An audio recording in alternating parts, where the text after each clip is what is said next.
வருங்கால தமிழக அரசு அதிகாரிகளே, அனைவருக்கும் இனிய வணக்கங்கள். இன்னைக்கு டிஎன்பிஎஸ்சி சார்பில் குரூப் 2A மற்றும் குரூப் 2க்கான ரிசல்ட் வெளியிட்டிருக்காங்க. இதில் நிறைய பேருக்கு ஒரு குழப்பம் இருக்கும். இது என்ன எப்படி பார்க்குறதுனே சில பேருக்கு தெரியாமல் இருக்கும். அதை விளக்கறதுக்காக தான் இந்த வீடியோ வச்சுக்கோங்களேன். கடைசி வரலும் இந்த வீடியோவை முழுசாக பாருங்கள். அப்போ தான் நான் சொல்ல வரது உங்களுக்கு புரியும். அதற்கு முன்னாடி நான் எப்பயும் வழக்கம் போல் சொல்கிறதான், யாராவது நம்ம சேனலுக்கு புதுசாக வந்திருந்தீங்கன்னா மறக்காமல் நம்ம சேனலை சப்ஸ்கிரைப் பண்ணிவிட்டு அதுக்கப்புறம் தொடர்ந்து இந்த வீடியோவை பாருங்கள். தோராயமாக ஒரு 2 வருஷத்துக்கு முன்னாடி, அதாவது மார்ச் மாதம் கால்ஃபர் பண்ணி, அதுக்கப்புறம் மே மாதம் ப்ரிலிம்ஸ் எக்ஸாம் எழுதி, அதன் பிறகு ஒரு நவம்பர் டிசம்பரில் ரிசல்ட் அதனோட மெயின்ஸ் பிப்ரவரி மாதம் நம்ம எழுதுனதுக்கப்புறம் அதுலேயும் பல்வேறு கட்ட குளறுபடிகள்லாம் நடந்தது. இருந்தாலும் நல்லபடியாக மெயின்ஸ் முடிஞ்சுது. மெயின்ஸ்க்கான ரிசல்ட் இன்றைக்கி வரும் நாளைக்கு வரும்னு சொல்லிட்டு கரெக்டஸியாக ஒரு டேட் ஜனவரி 12ஆம் தேதி வரும்னு சொன்னாங்க. ஆனால் ஒரு சொல்கிறதுக்கு விட ஒரு நாள் முன்னாடியே ஜனவரி 11 இன்றைக்கே ரிசல்ட்டை விட்டுட்டாங்க. காலையில் ரிசல்ட் வந்ததுக்கப்புறமே நிறைய பேருக்கு குழப்பம். ஃபஸ்ட் எடுத்தோடனே பழைய ரிசல்ட் இருக்கும் தெரியுங்களா, அதாவது குரூப் 2 பிலிம்ஸ் ரிசல்ட் பாஸ் பண்ணது. அப்புறம் நிறைய பேர் அதை எடுத்து ஷேர் பண்ணி எனக்கு மெயின்ஸ் கிளியர் ஆயிடுச்சுன்னு சொல்லிவிட்டாங்க. ஃபஸ்ட்டு குரூப் 2ல் 2 டைப் இருக்குதுங்க. ஒன்று நான் இன்டர்வியூ, இன்னொன்று இன்டர்வியூ. இன்டர்வியூ போஸ்ட்டுங்கிறது சேலரி அதிகம்னு வைங்களேன், கிட்டத்தட்ட 40,000 வரலும் இருக்கும். பேசிக் பேவே 35,000 வரும். உங்களுக்கு கைக்கு வரது 40,000 வரும்.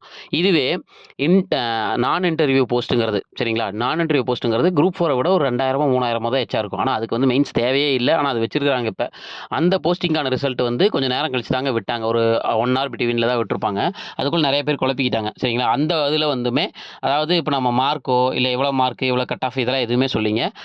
அந்த லிங்க்கை டச் பண்ணி உள்ளே போனால் நம்ம ரெஜிஸ்டர் நம்பர் கேட்கும். அதன் பிறகு நம்ம டேட் ஆஃப் பர்த் கேட்கும். அதன் பிறகு ஒரு கேப்ச்சா இருக்கும். அதை என்டர் பண்ணோம்னா ரீச்டு நாட் ரீச்னு வரும். அதாவது ஆன் ஸ்க்ரீன் வெரிஃபிகேஷனுக்கு சர்டிஃபிகேட் வெரிஃபிகேஷன் நீங்கள் ரீச்டு நாட் ரீச்டு 2 ஆப்ஷன் இருக்குங்க. உங்களுக்கு எது வந்திருக்குன்னு பாருங்கள்.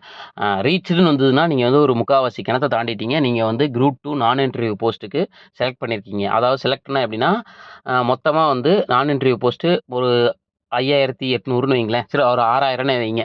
அப்படின்னா அந்த 6,000லேருந்து அந்த 6,000 பேர்த்துக்கு கிட்டத்தட்ட ஒரு 10,000 பேரோ 12,000 பேரோ, அது கரெக்டாக என்ன சொல்லலை, 1:2 1:1.5 இல்லை 1:3 அது என்ன அவங்க கிளியராக சொல்லலை.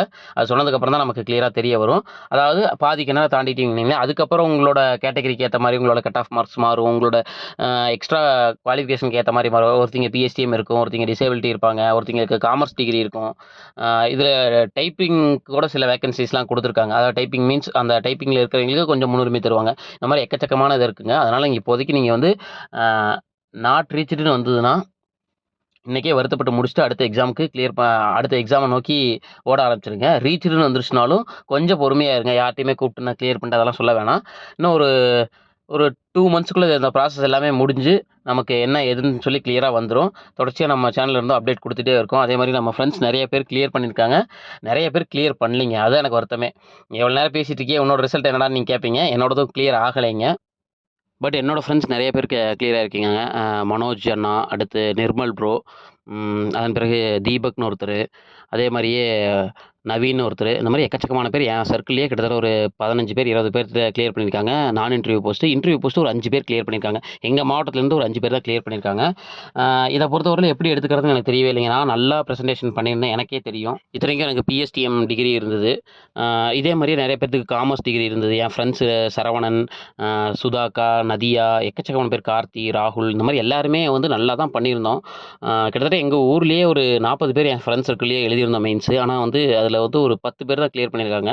கொஞ்சம் வருத்தமாக இருந்தாலும் இது ஒன்றுமே பண்ண முடியாது. ஆக்சுவலி ஒரு மிஷின் திருத்துது அப்படிங்கிறப்ப அதில் நமக்கு ஒரு மோர் கிளியரான இருக்கும். இதுதான் ஆன்சர், இதுதான் சொல்லிட்டு.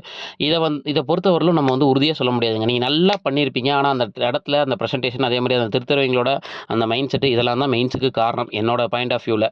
உடனே நான் யாரையும் குறை சொல்கிறேன்னு நினைக்க வேணாம். மோஸ்ட்லி இங்கிலீஷில் எழுதுறவங்க கொஞ்சம் நல்லா எழுதியிருப்பாங்க. அதே மாதிரியே நிறைய பேர் அந்த மெயின்ஸு எல்லாத்துக்குமே இது புதுசு இல்லை. அதனால் அந்த கண்டென்ட் எப்படி கொடுக்குறதுன்னு தெரியாது. அதனாலயா கூட இருக்கலாம். எது எப்படியோ எண்ட் ஆஃப் தி டே நம்ம இதை ஏற்றுக்கிட்டு தான் ஆகணும். இப்போ எனக்கு பிரச்சனை இல்லை. நான் ஒரு வேலையில் இருக்கேன், ஆல்ரெடி ஒரு வேலையில் இருக்கேன், விஏஓ இருக்கேன். அதனால் இந்த மெயின்ஸ் ரிசல்ட்டை நான் ஜஸ்ட் லைக் தட் அப்படி தட்டிட்டு போய் எழுதிட்டு போயிடலாம். ஆனால் இதுக்காகவே படிச்சுட்டு இருக்கிறவங்களுக்கு கொஞ்சம் ஏமாற்றம் தான். அவங்க எல்லாத்துக்குமே நான் ஒன்றே சொல்ல விரும்புகிறேன். நமக்கு ஒரு வேலை கிடைக்கலன்னு வைங்களேன், நமக்கு அவ்வளோதான் தகுதின்னு அர்த்தம் இல்லைங்க. அந்த வேலைக்கு அவ்வளோதான் தகுதி அப்படின்னு நினச்சிக்கோங்க. நான் 2019 குரூப் 4 எழுதுகிறப்ப என்னடா அது கிளியர் ஆகலையேன்னு நினச்சிருந்தேன்னு வைங்களேன், அடுத்து 2022 குரூப் 4 கிளியர் பண்ணியிருக்க முடியாது. அதே மாதிரி நான் எக்கச்சக்கமான பேங்க் எக்ஸாம் எழுதியிருந்தேன். அதில் ஒன்றில் கூட கிளியர் ஆகலையேன்னு ஃபீல் பண்ணியிருந்தேன்னா நான் இப்போ விஏ ஆகிருக்க முடியாது. அதே மாதிரி தான் இந்த எக்ஸாம். உங்களுக்கு இந்த எக்ஸாம் இல்லைன்னா இன்னொரு எக்ஸாம் என்ன, அதற்கான காலங்கள் தான் அதிகமாகும். பட் என்ன பண்ணுறது, நம்ம அந்த மாதிரியான ஒரு சூழ்நிலையில் தான் வாழ்கிறோம், வளர்கிறோம். வேறு வழி இல்லை. நமக்கான வெற்றி கிடைக்கும் வரை நியாயமான வழியில் போராடி கொண்டே இருப்போம். அடுத்து குரூப் 4 வரும். இப்போ குரூப் 4ல இருக்கிறவங்களும் நிறைய பேர் இதில் கிளியர் பண்ணி போயிடுவாங்க. அப்படிங்கிறப்ப அந்த வேக்கன்சியும் உங்களுக்கு இன்னும் கொஞ்சம் குரூப் 4 வந்து உயர்த்தும். அதனால் வந்து தொடர்ச்சியாக படிச்சுட்டே இருங்க. நேர்மையான முறையில் நம்ம கண்டிப்பாக படித்து பாஸ் பண்ணி நம்ம ஒரு அரசு அதிகாரியாக பணியில் அமரும் வரை நம்ம உழைத்து கொண்டே இருக்க வேண்டும். கண்டிப்பாக இந்த விஷயங்கள் நான் ஒரு அட்வைஸுங்கிறது ஈஸியாக சொல்லிடலாம். அவங்க இங்கே மனநிலைமையிலேருந்து பார்க்குறப்ப தான் தெரியும். என்னால் முடிஞ்சதை நான் சொல்கிறேன். உங்களுக்கு தோணுச்சுன்னா ஓகே எடுத்துக்கங்க. அதே மாதிரியே நான் இன்டர்வியூ கிளியர் பண்ணீங்களும் சரி, இன்டர்வியூ கிளியர் பண்ணவங்களும் சரி, எல்லாத்துக்குமே ஒரு மனமார்ந்த வாழ்த்துக்கள். நல்லதா ஒரு டிபார்ட்மெண்ட்டாக பார்த்து செலக்ட் பண்ணுங்கள். கூடிய சீக்கிரம் அப்படியே நான் டிபார்ட்மெண்ட் வீடியோவும் முடிஞ்ச அளவுக்கு கொடுக்க முயற்சி பண்ணுறேன். டிபார்ட்மெண்ட் சூஸ் பண்ணுறப்ப கரெக்டாக யோசித்து பார்த்து சூஸ் பண்ணுங்கள். டிபார்ட்மெண்ட் சூஸ் பண்ணதுக்கப்புறம் நிறைய பேர் ஃபீல் பண்ணிட்டு இருக்காங்க என் ஃப்ரெண்ட்ஸ்லாம். நான் அதனால தான் திரும்ப திரும்ப சொல்கிறேன். டிபார்ட்மெண்ட் சூஸ் பண்ணுறது உங்கள் கையில் இருக்கிற ஆப்ஷனாக இருந்ததுன்னா ஒழுங்காக கரெக்டாக பார்த்து சூஸ் பண்ணுங்கள். இது வரலுமே பொறுமையாக இந்த வீடியோவை பார்த்துட்டு இருந்ததுக்கு மிக்க நன்றி. இவன்லாம் ஒரு ஆள், இவன் சொல்கிற அட்வைஸ்லாம் கேட்கணுமான்னு நினைக்காம இது வரலும் கடைசி வரலும் பார்த்துட்டு இருக்கீங்களா, அதுக்காகவே ஒரு மிகப்பெரிய நன்றி. தொடர்ச்சியாக நம்ம சேனலோட பயணியுங்கள். டிஎன்பிசி தேர்வர்களுக்கு தேவையான ஓரளவு ஒரு பயனுள்ள தகவல்களை நம்ம சேனல் மூலமாக தொடர்ந்து கொடுத்துட்டே இருக்கோம். அதே மாதிரி உங்கள் ஃப்ரெண்ட்ஸுக்கு இந்த வீடியோவை ஷேர் பண்ணுங்கள். நன்றி, வணக்கம். வாழ்க தமிழ், வெல்க தமிழ்.